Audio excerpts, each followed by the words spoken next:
Merry days. As Janaki left for home after the heated exchange with Astitwa, she was not very satisfied with herself. Somewhere she felt guilty. She found her own actions unlike her own.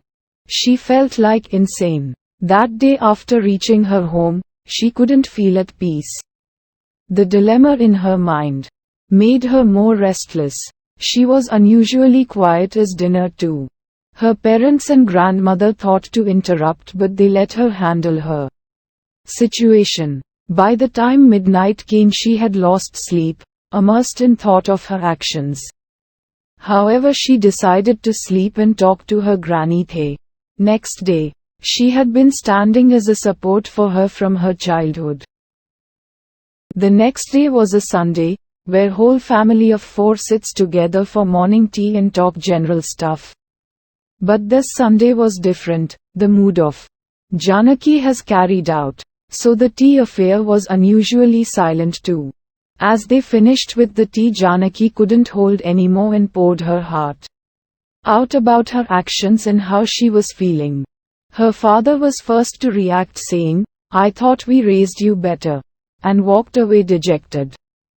Then she looked up to see her mom walking away looking down like she had made mistake.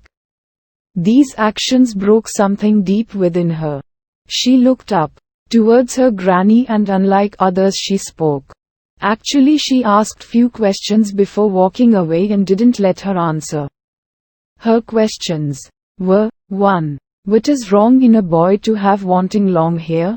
2. You ragged him and then humiliated him in front of everyone when he did well in ragging session. When did you become this monster? 3. What impact your actions would have on his self-confidence? She already had so many things to think about. These questions and her parents' actions pushed her to the corner. That day she couldn't face them. Nor that they wished to face her. Unlike every Sunday, she wasn't invited for lunch, snacks or dinner, rather she was informed to have them after. Everyone had theirs. She was treated as untouchable for actions she herself was not very happy about. But the alone time allowed her to think how would she approach things with Astitwa. First she had to get things settled with her family. She knocked her parents' room and said how sorry she was for her actions. Then she clarified to them that she will make them proud. Next she did the same with her granny. Having felt lighter, she slept less stressfully. Next she had to apologize to Astitwa, and she decided to do in the club on Monday. But is anything so easy? She prepared her apology statement, went to the elders to seek blessings, something she doesn't do for her exams, and left house. That day she anxiously waited for him to turn up in club. But he didn't. Same continued for next 3 days. So she thought to catch him outside his class. That's when she got to know he was on leave since Monday, and the worst was he had left those clubs where she was a member. She almost lost balance as she felt the earth slipped away under her feet. She ran to the club register to get his address. It read, Jawahar Orphanage. Janaki fell into the chair and felt like someone took her breath away. Eventually she gathered enough strength to walk into his orphanage. The more she got to know about him, the more uneasy she felt. Finally, after 5 days of effort, on a Friday she got to see him. She was anxious, sorry, and moreover destroyed to the core. She almost sang out in front of him how sorry she was and how she blew out of proportion even after ragging.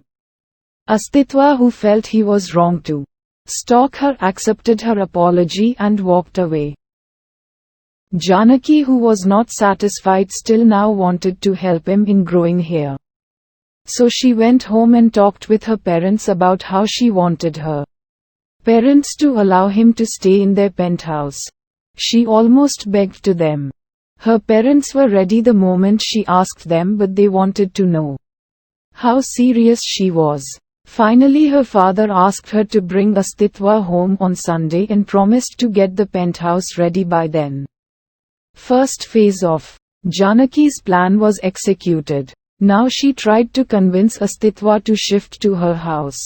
On the next day, she reached orphanage early morning and explained her plans to him. He was not ready to accept, but she started pleading in front of him. Finally he gave in as he wanted to avoid stares of passerby. She first told him that she owes him a lot and she wanted him to have nice hair spa before moving in with her. He hesitated at first, but later she clarified that they were going to an salon. After the salon session his hair felt smooth and it was already reaching towards his neckline. Astitwa was quite amused. By lunch both reached to Janaki's house.